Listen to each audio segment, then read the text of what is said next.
Pare, nabalita mo na ba bago nating kapitbahay? Pare, lalaki, babae? Pare naman, siyempre babae, magbibida ba ako sino lalaki? Ano ako, bading? Pre, wag ka nga nagbibida kung di naman maganda yung babae na yan. Tsaka ano ba pangalan yan? Sa tabing bahay lang ba natin yan? Pare, unang-una, sexy pare.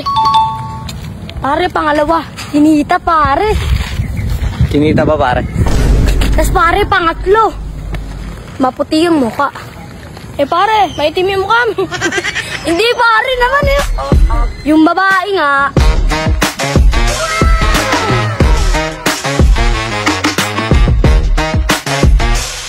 Pare, speaking of the angel. Oh my gosh. Pre, tatapon lang ako.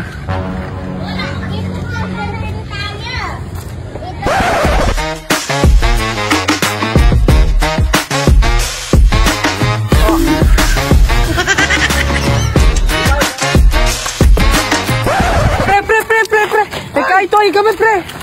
Ikaitoy kami! Pare, di siguro. Natawa lang yun sa katangahan mo. Pre, gets na kita. Di ko kaya mawala sa mundong to na hindi ko nakakausap yung babae na yun. Nako, ayan tayo. Pare, di ko sasagutin nun. Ayusin mo muna itsura mo. Dodo pa ka. Pre, gagawin ko lahat. Makausap ko lang yan. Kaya ko to.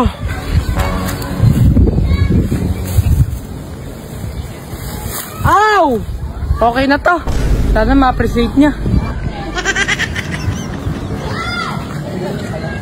Flowers for you. Para saan to? Para sa puso kong tumitibok. Wow, ang cute naman. Ako nga pala si Athena. Ako nga pala si Eddie. Nice to meet you. Nice to meet you.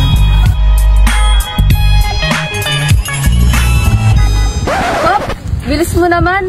Kala ko kasi time na eh. A few moments later.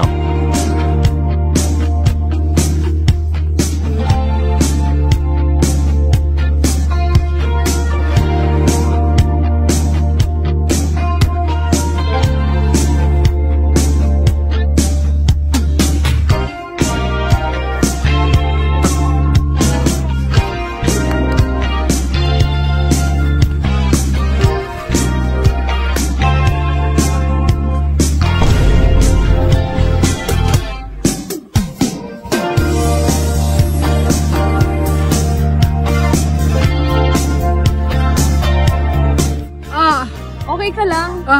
Ano ba pwede kong gawin para mawala yung Kiss mo na lang ako.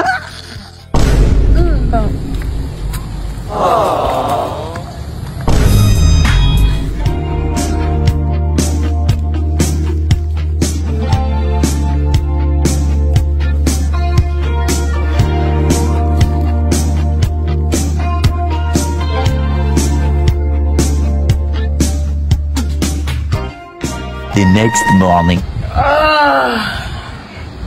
Uy, another day. Uy, ikat ko na nga si Athena.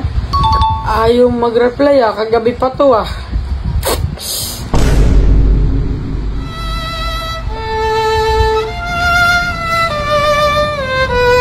Pre, may tatanong ako. Oh, ba't ka nandito? Magkalapit ka na sa amin kapag may kailangan ka. Kanyang alam mo eh. Nawala sa babae mo. Okay.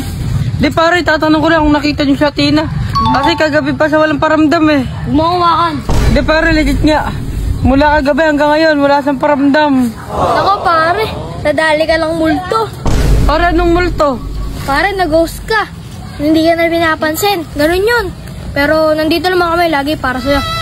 Oo pare, kahit iwan mo na ilang beses. Kahit bumalik ka sa babae mo, sa amin ka pa rin uuwi. Pare, di ko matanggap. Pare, okay lang yan. Hindi mahalagang magwagi, ang mahalaga ikaw ay nakibahagi.